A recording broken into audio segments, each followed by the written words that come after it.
Look, it's no secret that the Galaxy Z Fold 4, the Z Fold 5 and the Z Fold 6 are very much of cheap upgrades over anything else. I mean, there are a tiny bit of upgrades in the hinge department, the display department, the crease, and also, but nothing significant enough to differentiate them from each other, except the chipset. But that something is different with this one. But that's the point. This is what the Galaxy Z Fold 6 should have been. This is the Galaxy Z Fold 6 Special Edition, announced in South Korea recently. Now, this is where we can also see that it does have one big thing, and that's the 200 megapixel main camera at the rear camera island, which is where also we will see a certain amount of differences. It's not the individual camera inks, but that's also coming inside a camera hump. So it's a new design for sure, but also a big camera sensor over the Galaxy Z Fold 6, which does only have a 50 megapixel main camera. I mean, we have been seeing this since, I don't know, maybe Z Fold 2 or 3 even. And this one though, it does have a 200 megapixel ISO HP2SX camera you can easily find inside the Galaxy S23 Ultra or even S24 Ultra. But other than that, it does have the same 10 megapixel 3x teleporter camera as the Z Fold 6, which is forgivable at this point because the S24 Ultra also comes with that, but there is no other bigger teleporter cameras, not a 5x or something else, so maybe next time. Now, the typical ultra-wide-angle camera is still there, but the ultra-wide-angle camera now has autofocus, can be overlooked at this point because this is still going to be selling in two countries. One is South Korean market, the other one is actually in China. So this is not for the global world. So when the global world is going to see, that's going to be the Z Fold 7, which might be taking a lot of inspiration from this device because that's what it seems though. If that's going to be the thing, then that's going to be a major upgrade over the Z Fold 6. But that's kind of a speculation at this point. But the selfie camera, the inner selfie camera, the 4 megapixel one or the 10 megapixel one hasn't changed in this. But if you look at something else, the dimensions, then it's a different thing. In unfolded state, it's 157.9 mm by 142.6 mm and it's a 5 mm thick device.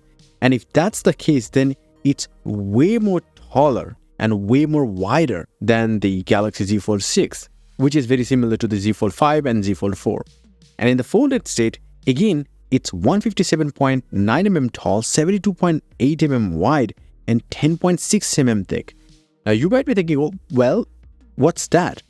Well, it's actually way more thinner even when folded, almost close to what the current slab smartphones offer. It's actually 10.6 mm, so the hinge has been improved by a lot, it seems. Also, maybe the crease of the display, because the display inside forms a bubble shape when it's closed inside the hinge to protect it from bending as well as the reduction of the visible crease while closing the phone without having any gaps between the two hubs of the phone.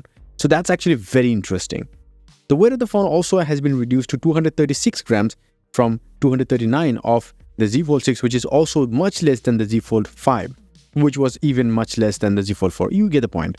But other than that, if you look at the Gorilla Glass variants, they are Victus 2, the aluminum frame, everything are very similar. Even the IP48 water resistant, very much similar. But there is one problem with this phone is that, or one con I would say, is that it doesn't support S Pen though. I don't think that is a major issue if you consider everything else that you're getting compared to the Z Fold 6. But the biggest change is probably the screens. Because of these dimensions, the screens are way bigger. Even though technology-wise, they are similar. 2600 nits, peak brightness, 120Hz, dynamic AMOLED LTPO panel, all of that is the same, but it's an 8.0 inch screen compared to 7.6 inch of the current model. With slightly better screen-to-body ratio, means the bezels hasn't been reduced by that much. It's about 91.2% compared to 91%. The technology is different. It's not UTG or ultra-thin glass anymore. It's ultra-flexible glass, UFG. So this actually helps a lot in the hinge department. That's the reason why we have that much thinness when it's closed. But the front cover screen has been upgraded to 6.5 inches, 1080p panel.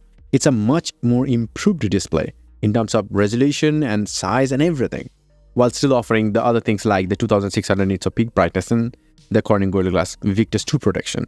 So very much similar to a slab smartphone. By the way, the screen ratio of the 6.5 inch display is actually 21:9. So we know that the next Galaxy Foldable or Foldable Ultra, whatever they're going to name it as, going to have all of those things that we wanted from a Samsung Foldable up until now. But other than that, The Snapdragon 8 Gen 3 is still the same. It's a 4nm chipset. It's not powered by the Snapdragon 8 Elite that was recently announced. It's not the same. We only know that there is a 512GB and 16GB RAM variant because it's a special edition, so it's just only one thing. But what is surprising though is that with all of that, the big screen and everything that Samsung did, they didn't upgrade the battery. It's still 4400 mAh battery with same 25 watt and 15 watt wireless charging. I'm like, what? But then the last thing, the price. Well, the price is $2,000 if you convert directly from the Korean currency. That clearly means that it's only about 100 to 200 bucks more, depending on the market, than the Z Fold 6. I do keep this in mind, this is an exclusive phone for few markets. So even in that scenario, it's $2,000. So I think if they would have launched it in the global market, then the prices could have gone down a lot. So tell me in the comments why you think that Samsung did this. Rather than launching this, they launched the Galaxy Z Fold 6. For me, I think they couldn't develop it on time. Maybe that's why they did announce the Z Fold 6 with very little upgrades, but they kept it for the Z Fold 7. And yes, if you want, you can get some crazy cool wallpapers up on my website. A link down below. Until the next one, bye and take care.